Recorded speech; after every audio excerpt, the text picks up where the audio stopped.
Welcome to Can You Build a Powerful Personal Brand? Yes, you can. I am Krista Beal-Diefenbach, and my position is principal at Diefenbach Communications. We're a nonprofit consulting group specializing in marketing strategies and innovation.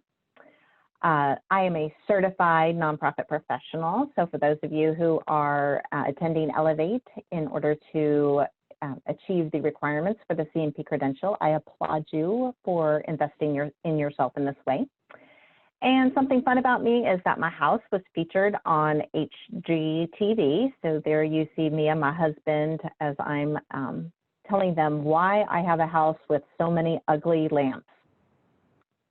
All right, our agenda for today. We are going to go over the who, what, when, why, and how of personal brands. So let's just start with the who. Now, there's a rule in the marketing world that your organization's brand exists regardless of whether you want it to. So if you aren't being intentional about building your brand, then it's developing on its own, kind of in this haphazard way. And so when you think about your personal brand, it's a similar situation. And if you want to just allow your personal brand to develop and not be intentional about it, then you just might not be sure how it's going to turn out, and you might not be happy with the results. And so I do think it's important that everyone works on their personal brand and thinks about how they want to be represented. I think it's useful to think of your personal brand as almost like your reputation. And most certainly, everyone wants to manage their reputation, right? All right, so now let's talk about the what. What is a personal brand? Well, here you see the founder of Amazon and his definition of a personal brand. But it's really the practice of marketing people and their careers. It's ongoing. You need to be maintaining it the whole time. And if you think about your personal brand as your reputation, you'll see that why it is that you want to determine what people are saying about you when you leave the room, right? Like you want to control that. So what about when? When do you need to start building your personal brand? And I would say that, driverless cars are great. They're a great invention, and I suspect they'll become more and more popular. But this is not a time when you don't want a driverless car, right? You want to be in the driver's seat, deciding where you're going and how you're going to get there. And so I do think from the moment you think about, I want to launch a career, and that would be, of course, hopefully even before you graduate from college or before you start your first job, you're thinking about how you want your prospective employers or other folks to think about you. Now, for those of you who have been in your career for a while and maybe you hadn't thought about it in this way, well, that's okay too. Right, you can start right at this moment and just being intentional and building the type of personal brand that reflects you well. Okay, so let's go on to the why personal brands matter. So of course, if you think about your personal brand as your reputation, you want to control that, but what does it get you? Well, it can actually help you quite a lot in your career. If you're wanting to change careers, jumpstart a career, launch a career, even if you're just wanting to enhance your career opportunities, a personal brand is a great way to do that. It also gives you access to leadership opportunities you wouldn't have otherwise. By establishing yourself as a thought leader, a content expert, you're really able to open up some doors that wouldn't have been opened otherwise. And it does increase exposure for your employer, so it's good for your organization as well. Okay, so now let's talk about the how to build your personal brand. The first thing is you've got to get control of that digital presence. And I know with the advent of social media that it became much more complicated because social media is social, right? It's personal. It's not about me professionally. Only a lot of times your employer or prospective employer will have access to those social sites. And so you just want to be mindful that they reflect the brand that you're trying to establish. And I'll give you just one quick example of a past employee I had. So she worked with me years ago, and was really unhappy. She was our receptionist and was a lovely person, but she was really unhappy with her job. She kind of felt like this wasn't the career that she had thought she would have, right? So she posts that in a not so pleasant way on Facebook. And of course, we're not Facebook friends, so I'm her supervisor, but she doesn't think I'm ever going to see it. Well, eventually I do see it. Somebody brings it to my attention, and I used it as an opportunity really to help her launch a grant writing career. So we came up with a learning development plan where she could learn grant writing, and she is still to this day is still a grant writer. She's a very successful grant writer. So it worked out really well for her. However, not all employers would have approached it the way that I approached it, and most certainly a prospective employer, if they find out something about you online, they're not going to most likely offer you the job, because if it's something that they feel like doesn't reflect their organization's values, then they're not going to want to bring you on. So just being mindful of your digital presence. If you haven't Googled yourself lately, you should do that just to see what comes up, and then start to be very intentional of building a really strong digital presence. One way you can do that is with blogs. So I put there, "Are blogs dead?" I had somebody say that to me the other day. Well, a blog is just an online article, right? And there are tons of online articles. They come across our desks all the time. They're in, newsletters. We're getting pointed to them, and, different articles that are running through media outlets, or, they come in through the LinkedIn feeds and all of those places. Those are really blogs, right? They're online articles that present an opportunity for you to position yourself as a thought leader. It's interesting if you're thinking about, well, what areas am I a thought leader? Where's my expertise? And some of us feel like, well, I don't have expertise in any specific area, so really don't have anything that I could or should say. But you don't have to think of it as I'm going to write an entire book about fundraising. Instead, it's, looking at what's happening in, what are the events of the day, or articles that that come across your desk, and responding to those, and starting to, you take that article and you post it to LinkedIn, and you present it in a slightly different way, or you bring out some element that maybe other people didn't see. So you can establish yourself as a thought leader without having to write entire articles about, X, Y, Z. You really just have to be very intentional. So this is going to be my word of the day, right, is intentionality. Everything you do when it comes to your personal brand, it has to be with intention.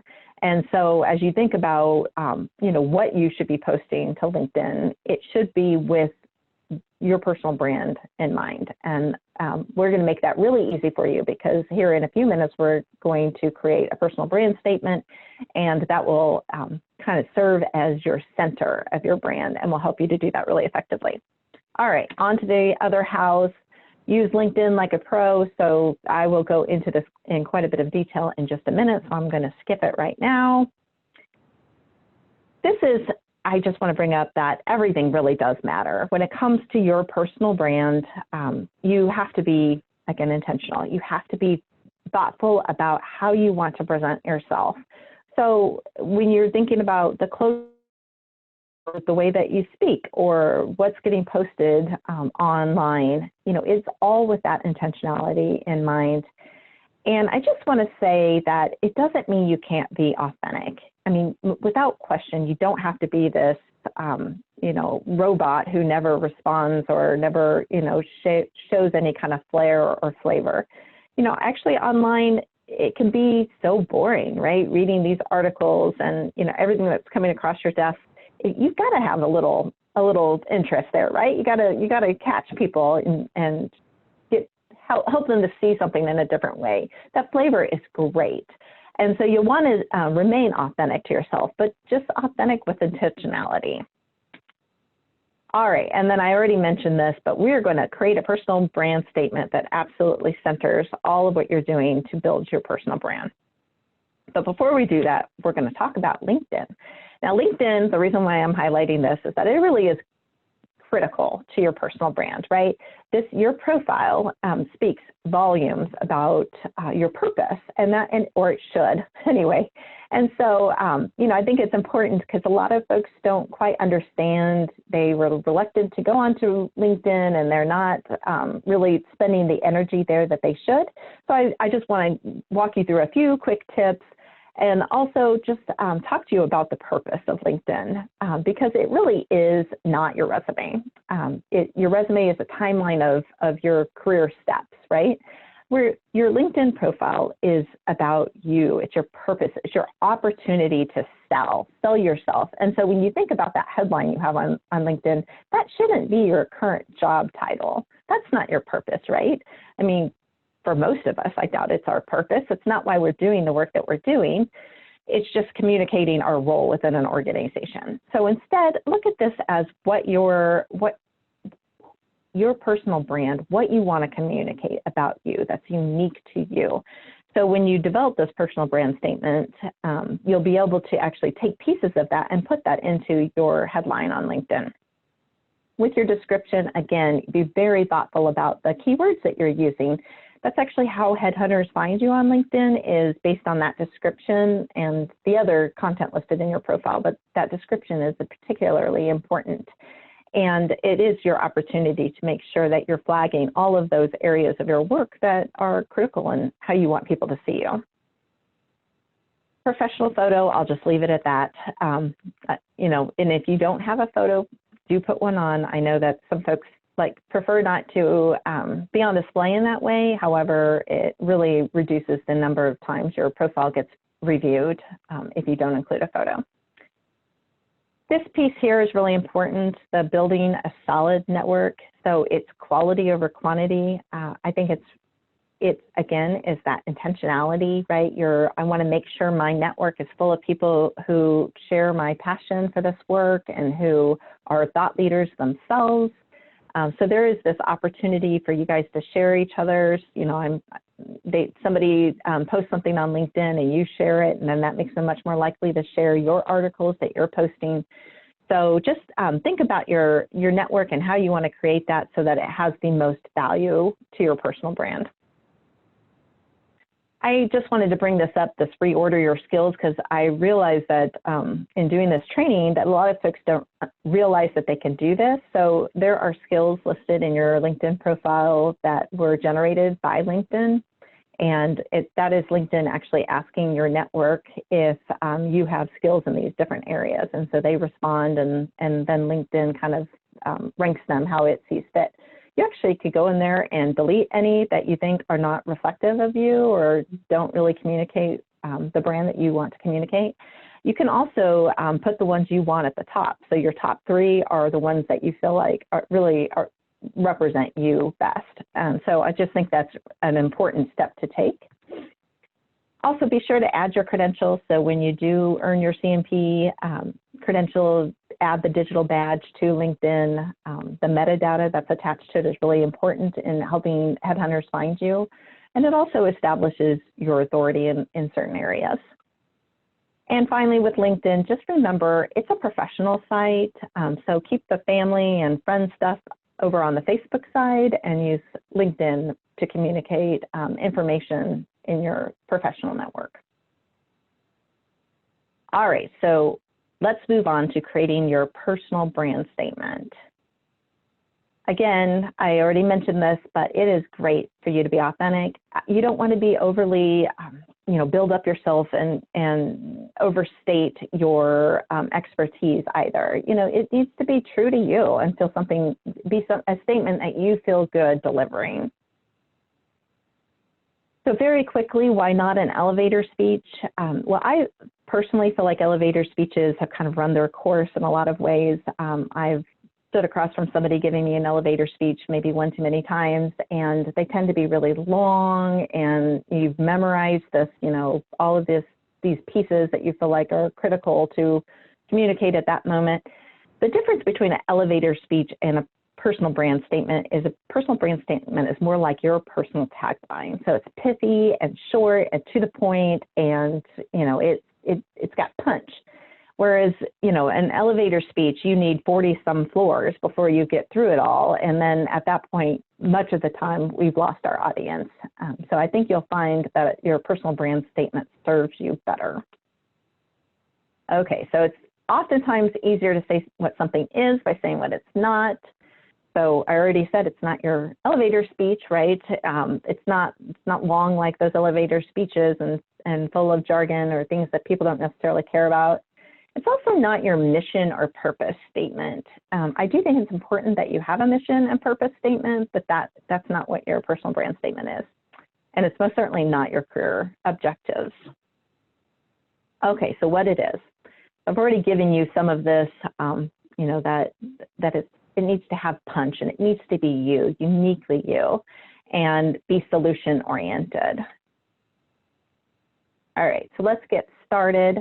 The easiest way for you to build your personal brand statement is to first start with your key career attributes. So these are the things that make you unique and a great employee, right? Something that makes you successful in your career. So think of it in that way. So I'm going to give you mine here so that you could just see an example. So I'm innovative, relationship focused, hardworking, reliable. I take the work, but not myself, seriously.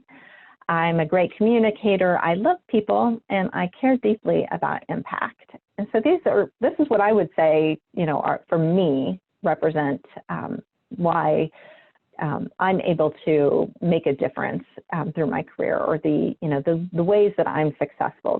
These are the things that fuel my success, right? Okay, so I'm going to give you a moment. You could just pause the video here and you list out your key career attributes. So we're actually going to have you write your personal brand statement, and then there will be an opportunity for you to post them through the Elevate conference platform, and then provide feedback to each other. So be sure you're going to list out your key attributes, pause the video, and then come back when you're ready.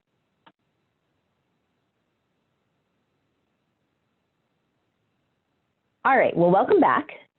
We are now going to go over these key questions that will help you to build out the rest of your personal brand statement. And so these are the things you'll need to answer in order for you to then put all that information together and come up with a short, quick tagline for yourself. So the first thing is the value that you're providing. I think it's oftentimes easiest if you think about what problems you're able to solve, and then what makes you uniquely qualified to solve those problems. And finally, for whom are you solving them? So what organizations or people or communities, entities are you working for? And so again, this is not necessarily about your current position, right? So don't go to, well, I'm currently the director of development at a youth serving organization. So this is all about, you know, my organization. No, this is about you, your personal brand statement. So take a step back and think about the value that your career more broadly is bringing to our world, right? All right, so I'm going to give you an example of my personal brand statement so that you can see what I mean. So this is the formula that I used. I want to be known for being blank so that I can deliver blank to blank, right? So that's an easy formula for you to follow. And here's what it looks like when I followed that formula for myself.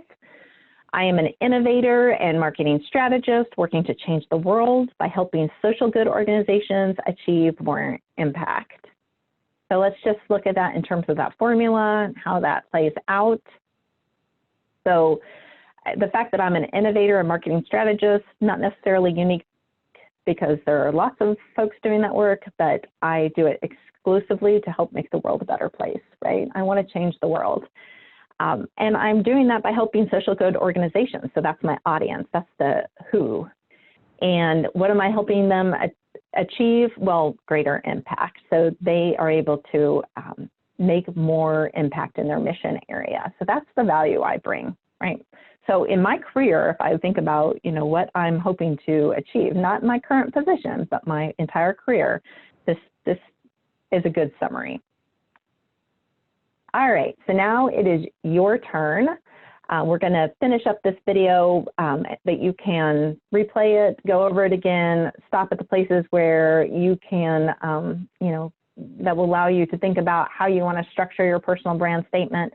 Again, this is the formula that you'll be using, and these are the questions that you'll be answering. And when you get to the end, you will have a great statement that you can put together, no more than 2 sentences, ideally 1 sentence. It's got to be short. It's not an elevator speech. You want this to, almost be able to fit in the headline in your LinkedIn profile. So again, you can go back as you make those edits to your LinkedIn profile that we discussed. You can add this personal brand statement there. You can also share it through the Elevate conference platform and get your peers' feedback. I'll also be participating, and I would love to see what you guys come up with. So thank you so much for your time. This has been great. I hope you found it useful, and I look forward to connecting with you at Elevate.